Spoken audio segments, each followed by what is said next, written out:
Hi guys, welcome back to ThinkView. My name is Williams. So what I have here is the iPhone 14 Pros. I've been using this device for 6 months now, and in today's video I'm going to share with you guys the real life experience after using it for a while. I used to have the mindset that every phone that I use have to be max. iPhone 14 Pro Max, iPhone 13 Pro Max. However, after using it for a while and returned to the Pro line, I realized that the iPhone 14 Pros offers so much better deal. I'm not saying this phone is better than the others, I just want to point out that the iPhone 14 Pros is give me so much more sense of control. The compact, handy, fits perfectly in my hands and pocket and adapt to everything. It's easy to take it out from my pocket, hold it with one hand and perform tasks quickly. I can easily have a cup of coffee in one hand while checking or scrolling through my phones. The 14 Pros feel so much better in my hand compared to the heavy 14 Pro Max. Of course, the iPhone 14 Pro Max is still better at some points, like it has a larger screen or it has a more excellent battery life. However, sometimes I wonder, is anyone share the same thought as me? Is that fast charging is widely available and I can charge my phone anywhere. So basically, I don't have to think about the battery life. When I'm mainly around the office, I just don't really need to think about it. So the real issues here is the always on display. When I first bought the phone, I have to test everything out about these features.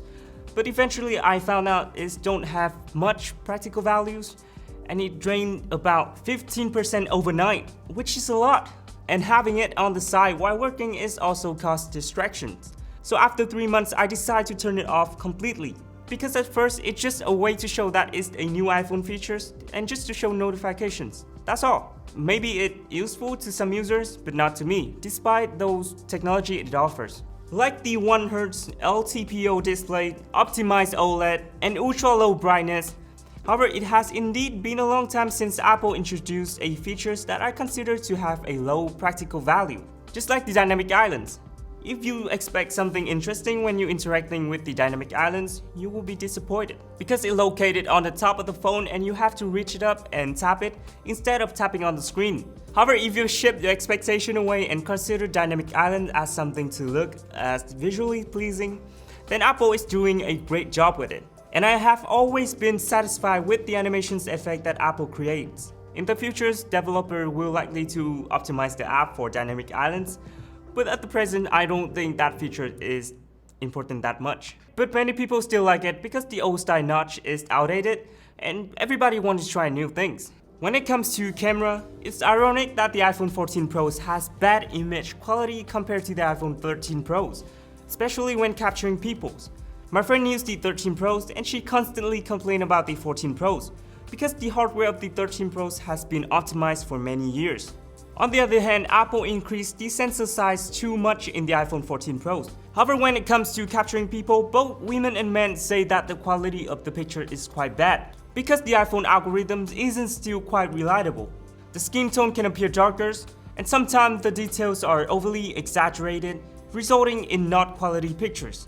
However, it cannot be denied that the iPhone's camera is still a top-notch. The algorithm retains a lot of texture, giving the image depth. The telephoto lens performed exceptionally well, and the portrait mode has been minimal flaws. If you don't like the original colors of the iPhone, you can entirely adjust the color mode in the settings. It's not just applying filters like you often see on Android phones. Each mode in the iPhone's camera recognizes different elements to enhance or reduce, rather than just using a filter layer for all pixels. So overall, I think it's still a really good camera performance. Finally, there's still one thing that makes people hard to leave iPhone.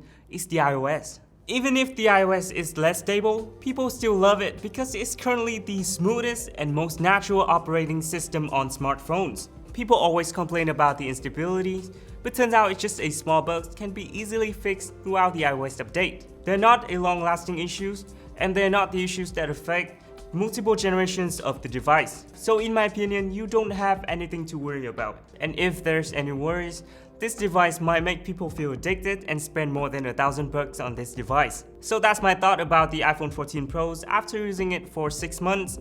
What's your thought? Please comment below. Don't forget to like and subscribe. My name is William and I will see you in the next videos. Goodbye.